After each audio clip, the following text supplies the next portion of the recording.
Pourquoi une jeune fille innocente a-t-elle été mariée à 4 hommes âgés?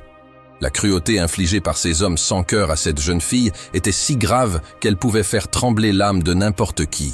L'histoire d'aujourd'hui est un récit déchirant de la souffrance d'une jeune femme innocente. Si vous entendez cette histoire, cela vous fera sûrement monter les larmes aux yeux. C'est le récit tragique d'une femme de 20 ans qui a enduré des tourments indicibles. La jeune femme, tremblante et pleurant de façon incontrôlable, parvint à atteindre la cour du sultan. À cette époque, la cour était en session, et le sultan écoutait les doléances de ses sujets. La fille a tellement pleuré qu'elle s'est effondrée et a perdu connaissance avant de pouvoir dire quoi que ce soit. Voyant son effondrement, le sultan Salamat se leva, profondément inquiet. Il se demandait quel chagrin avait amené cette fille dans un tel état. Les courtisans présents étaient également inquiets en voyant son état. Le sultan a immédiatement ordonné à ses gardes de lui asperger le visage d'eau pour la ranimer. Alors, il pouvait comprendre sa situation. Un médecin a été convoqué. Le médecin a vérifié son pouls et a déclaré que la fille était extrêmement faible et s'était évanouie à cause de l'épuisement. Après un certain temps, elle a repris conscience, mais a recommencé à pleurer. Sultan Salamat posa doucement sa main sur sa tête et lui dit « N'aie pas peur, jeune fille. Vous vous tenez devant mon tribunal où aucune injustice ne sera tolérée. Dites-nous ce qui vous dérange. » Le sultan lui offrit alors un siège et un serviteur lui apporta de l'eau. Après avoir bu l'eau, la jeune fille regarda le sultan Salamat et dit « Ô sultan, je suis venu vers toi avec mon histoire de chagrin. » Des larmes coulaient sur son visage alors qu'elle parlait. « Ô sultan Salamat, ma vie est en grave danger. S'il te plaît, sauve-moi, ou ils vont me déchirer. Pendant si longtemps, j'ai enduré une oppression indicible. » La fille pleurait amèrement devant tout le monde. Toute la cour se tut, impatiente d'entendre son histoire. Sultan Salamat posa doucement sa main sur sa tête à nouveau.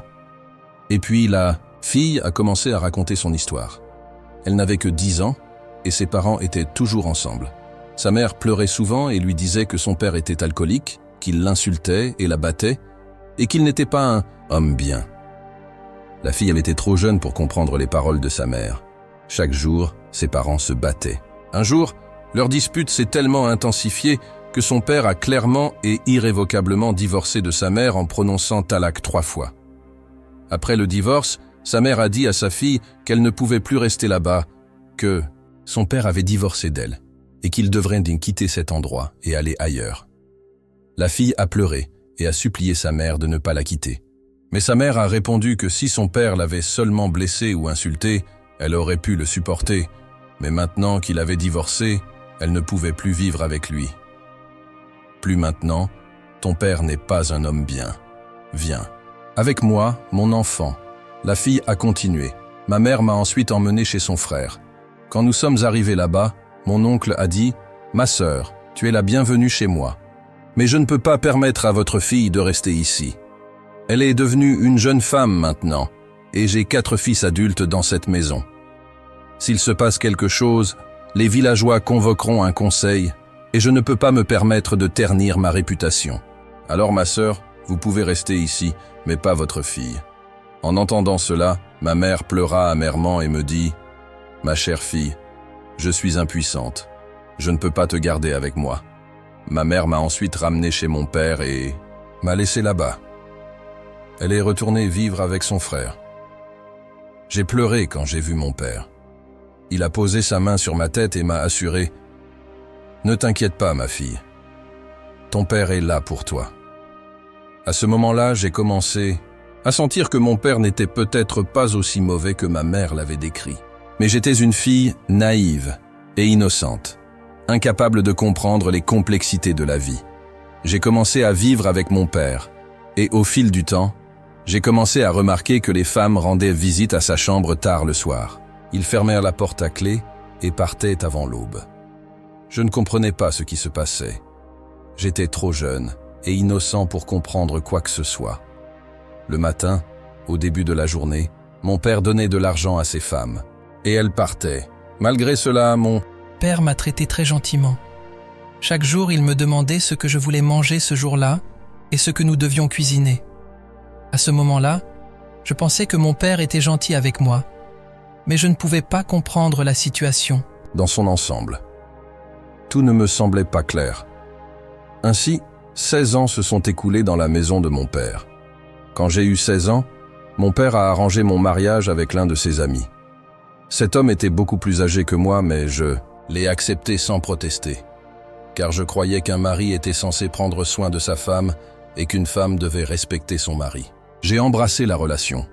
Après notre mariage, mon mari et moi avons décidé de faire fonctionner notre relation quelle que soit la différence d'âge entre nous.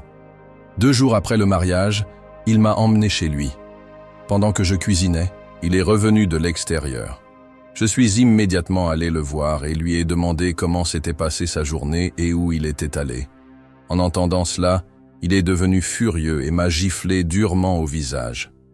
Moi, une jeune femme, fragile, je n'ai pas pu supporter un tel coup et j'ai fondu en larmes, terrifié par lui. Il m'a grondé durement, disant comment osais-je lui demander où il était. Il a ajouté qu'il méprisait les femmes qui interféraient dans la vie de leur mari et qu'il divorçait donc de moi. Il a prononcé le talaq tripartite, mettant fin à notre mariage instantanément. Il m'a dit de retourner chez mon père et j'ai pleuré amèrement en me remettant en question. Quel était mon crime? Ai-je eu tort de lui demander comment était sa journée ou où il était allé? Je me demandais si c'était vraiment une si grave offense. Mais qu'aurais-je pu faire? Il a divorcé de moi. Je suis devenu haram, interdit pour lui. N'ayant pas d'autre choix, je suis retourné chez mon père, brisé et découragé. Pleurant de façon incontrôlable, je suis retourné voir mon père et lui ai tout raconté. J'ai dit que mon mari avait divorcé de moi. D'une manière cruelle. Mon père a mis sa main sur ma tête et m'a dit « Peut-être que ton mari n'était pas un homme bien, c'est pourquoi il a divorcé de toi. Allah le tiendra responsable de ses actes. » Après avoir dit cela, mon père est parti. Son comportement indifférent m'a profondément blessé. Je ne pouvais m'empêcher de penser que ce n'était pas sa responsabilité d'affronter cet homme et de lui demander pourquoi il avait divorcé de moi.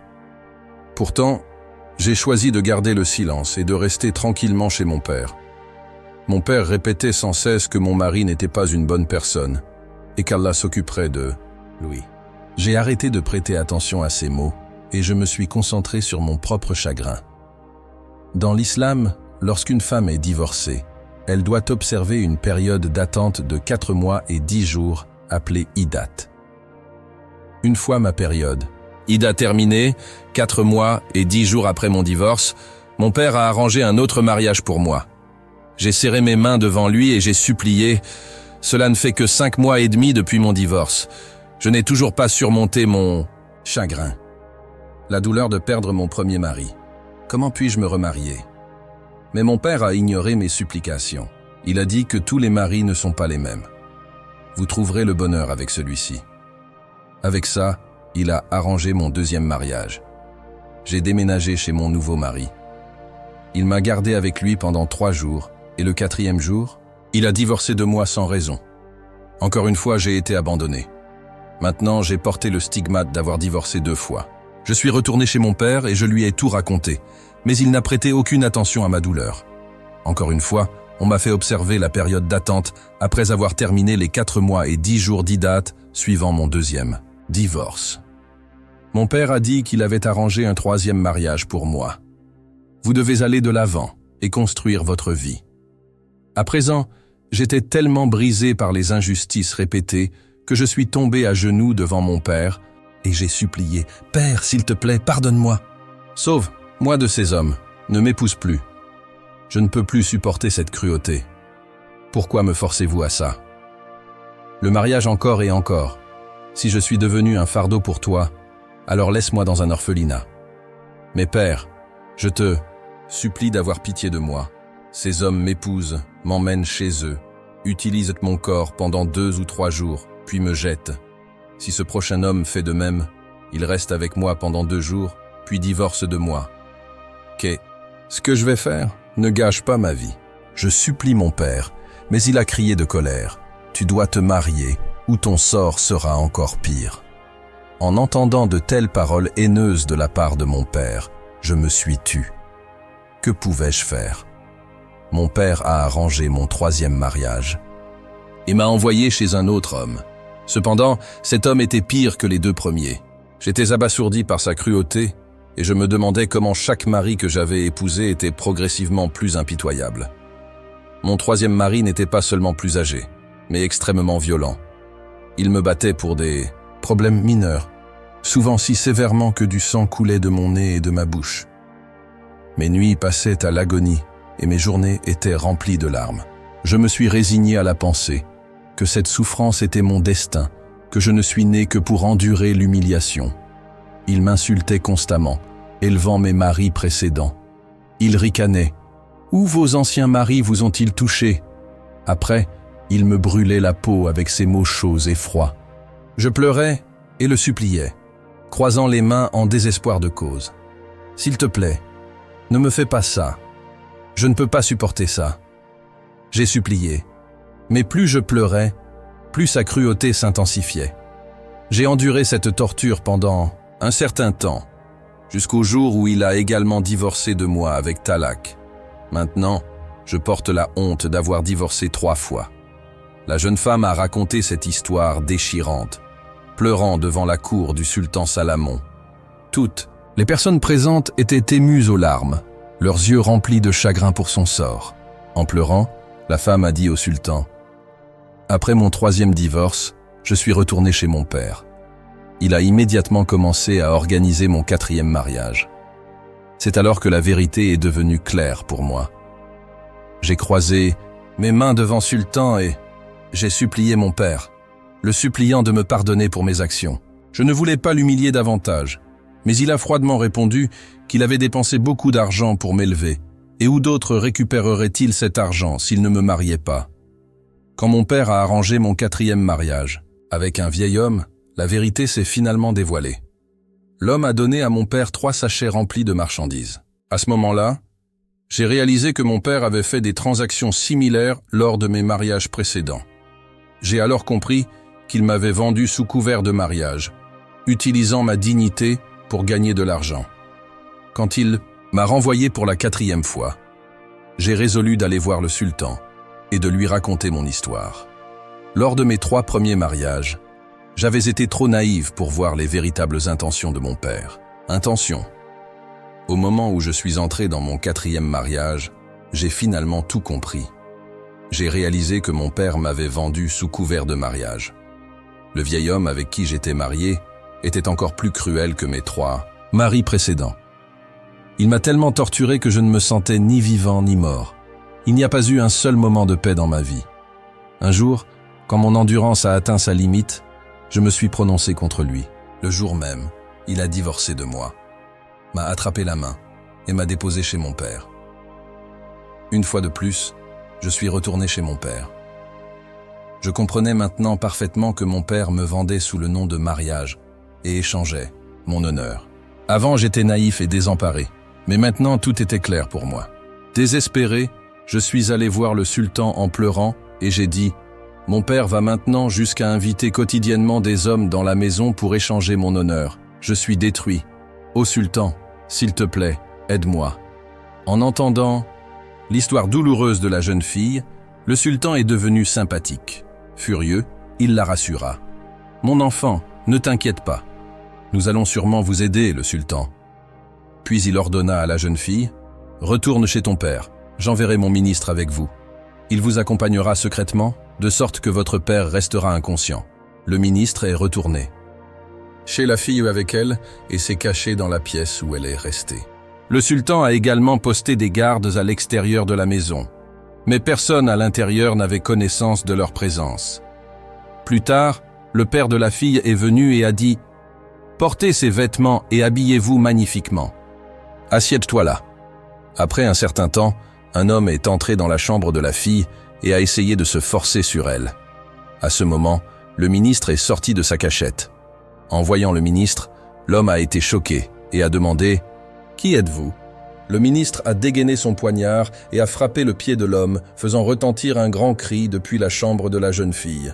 Entendant le cri, le père de la fille et les gardes à l'extérieur se sont précipités à l'intérieur. En entrant dans la pièce, le père fut stupéfait de voir le ministre debout là. Les gardes ont capturé l'homme et le père de la jeune fille et les ont amenés avec la jeune fille à la cour du sultan. À la cour royale, le sultan exigea sévèrement des réponses de tout le monde.